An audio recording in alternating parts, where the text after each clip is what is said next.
Hello everyone, आज हम करेंगे बेसिस का फ़िलोसफी।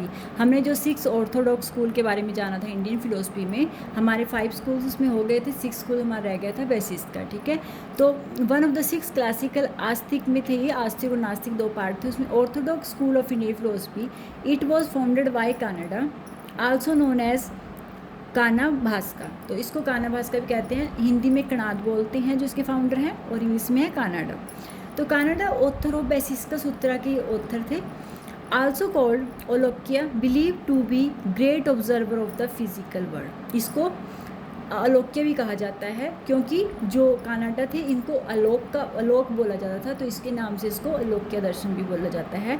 ये विश्वास करते थे अलोक्या कि great observer of the physical world को ऑब्जर्व करने में विश्वास करते हैं। The universe is composed of atom, परमाणु एंड सिस्टम ऑफ कैटेगरी पदार्थ दैट एक्सप्लेन रियलिटी। ये क्या मानते थे कि जो हमारा यूनिवर्स है वो कुछ परमाणुओं से और पदार्थों से बना हुआ है। ठीक है, जो हमारा यूनिवर्स है वो बहुत सारे पदार्थों से और परमाणुओं से बना हुआ है, तो वो इनको रियलिटी को एक्सप्लेन करना चाहते हैं, एक्सप्लेन करते हैं। The Vaisheshika school believe in God as he is the authority of Veda. Vaisheshika school वाले क्या हैं, ये मानते हैं किसको, भगवान को, क्योंकि ये मानते हैं कि जो वेदा की जो अथ्योराइज्ड है वो सब भगवान है, कि जो कुछ भी हमारे वेदा में है वो भगवान की वाणी है उसमें। ठीक है, वो उनकी अथॉरिटी में है, तो गॉड, इसलिए वो भगवान को मानते हैं और क्या मानते हैं कि he is the authority of the Veda, की वही जो है वेदा की अथॉरिटी है, यानी कि जो भी उसमें वर्ड है वेदा में वो सब भगवान के द्वारा दिए गए। It also believe in the principle of Karma, Karma के प्रिंसिपल पर भी ये विश्वास करते हैं, यानी कि लॉ ऑफ कर्मा भी मानते हैं कि कर्मा का हमें दंड मिलता है, जैसे हम कर्म करेंगे वैसा हमें मिलता है। The Veda is authoritative because it is the word of God. ये इसको क्यों मानते हैं, क्योंकि मानते हैं कि जैसे कि जो भगवान, जो हमारे वेदा हैं वो क्या है, भगवान के ही शब्द हैं।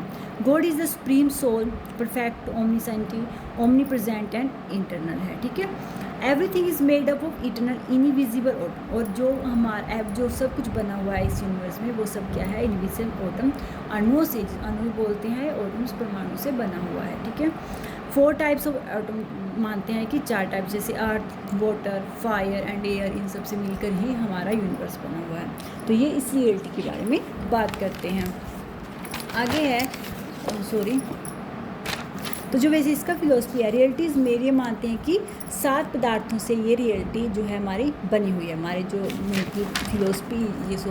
जो यूनिवर्स है वो 7 पदार्थों से मिलकर हमारी जो वास्तविकता है वो 7 पदार्थों से हम देख सकते हैं। सबसे पहले बात की है ना द्रव्य की। द्रव्य क्या मानते हैं, द्रव्य में जो सब्सटेंस है, जैसे अर्थ है, वाटर है, फायर, एयर, ये सब आ जाते हैं द्रव्य में। पहले इसके 7 नाम देख लो। अब जो 7 पदार्थ की बात करते हैं, द्रव्य, गुणा, कर्मा, सामान्य, विशेषा, विशेषा, समन्वय, अभावा और अभावा। ठीक है, तो इन 7 जो है ये पदार्थ के बारे में बात करें। द्रव्य में क्या मानते हैं, earth, water and fire, air.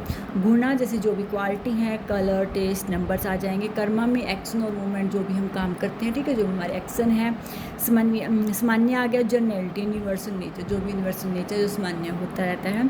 विशेष हो गया पार्टिकुलर, यूनिकनेस, जैसे किसी में कुछ यूनिक होता है, जैसे हम कह देते हैं किसी में कुछ ऐसा यूनिक दिखता है, या कोई हम अगर सिंपल सा एग्जाम्पल ले, कोई बर्ड, बच्चे होते हैं जो हम कह देते हैं गॉड गिफ्टेड है, कि कुछ ऐसे होते हैं जो यूनिक से होते हैं, कुछ है जो भी हमारे यूनिवर्स में यूनिक है, दैट इज विशेष मानते हैं उसको। समन्वय, इनहेरेंस, इनसेपरेबल रिलेशन जो होती हैं। अभावा, नॉन एग्जिस्टेंस, एब्सेंस की जो चीज़ हमें दिखती नहीं है, नॉन एग्जिस्टेंस, हमें लगता है कि वो है नहीं लेकिन है। तो अभाव किस चीज़ का, जो मतलब, या फिर कई चीज़ों का अभाव होता है जो नॉन एग्जिस्टेंस में जाते हैं। ठीक है, तो ये 7 पदार्थ को मानते हैं। और ये 5 जो द्रव्य में ये मानते हैं 9 टाइप्स ऑफ सब्सटेंस मानते हैं। जो द्रव्य, ये मैंने पहली बात की थी सब्सटेंस की, ये इसमें 9 तरीके के मानते हैं। फिजिकल जो सब्सटेंस है कि 9 है। कौन कौन से, 5 मानते हैं फिजिकल और 4 मानते हैं एब्स्ट्रैक्ट। फिजिकल में 5 फिजिकल कौन कौन से सब्सटेंस हैं, earth, water, fire, air and ether, और आकाश से भी आ जाता है। और 4 एब्स्ट्रैक्ट में आ जाता है टाइम, स्पेस, सोल यानी कि आत्मा, माइंड, हमारा जो भी मन है। ठीक है, तो ये मानते हैं, ये यानी कि 9 ये द्रव्य मानते हैं। द्रव्य में 9 सब्सटेंस मानते हैं। ठीक है, आगे है लिबरेशन को ये मानते हैं, मोक्ष मानते हैं कि मोक्ष की प्राप्ति भी हमें करनी चाहिए। मोक्ष is the freedom from rebirth and suffering, से हमें आज़ादी लेनी है। Achieve by true knowledge of category पदार्थ, कि जो हमारे 7 पदार्थों के बारे में मैंने बात किया कि इनके बारे में जब हम ट्रू नॉलेज ले लेंगे, सही ज्ञान हम इनके बारे में प्राप्त कर लेंगे, तो हम लिबरेशन की प्राप्ति कर सकते हैं। हिंस कनाडा वॉज कॉल्ड अलोक्या, कि कनाडा जो था उनको अलोक्या कहा जाता था, इसीलिए वैशिष्ट दर्शन को हम अलोक्या दर्शन के नाम से भी जानते हैं। वैशिष्ट का जो एम्फेसिस का मेन एम्फेसिस मेटाफिजिक्स और एंटोलॉजी पर ये मेन जोर रखता है, यानी कि मेटाफिजिक्स में और एंटोलॉजी में क्या होता है, जहाँ study of being and reality, ठीक है। जहाँ पर ओंटोलॉजी में हम स्टडी किस चीज़ की करते हैं, बीइंग की एग्जिस्टेंस, क्या एग्जिस्ट कर रहा है, मानवता के बारे में, इन सब में हम स्टडी करते हैं। मेटाफिजिक्स में जहाँ वास्तविकता को ढूंढते हैं, ठीक है, जहाँ रियलिटी की बात करते हैं, तो इन चीज़ों के बारे में जोड़ देता है। आई होप कि आपको वैसे इसका दर्शन क्लियर हुआ होगा। अगर कुछ भी इसमें प्रॉब्लम लगे तो प्लीज़ मुझे कमेंट करना। इसके बारे में मेनली मेरी जो बात थी मैंने आपको बता दी। Thank you for watching my video. Please मुझे कमेंट किया करो, लाइक किया करो। Thank you.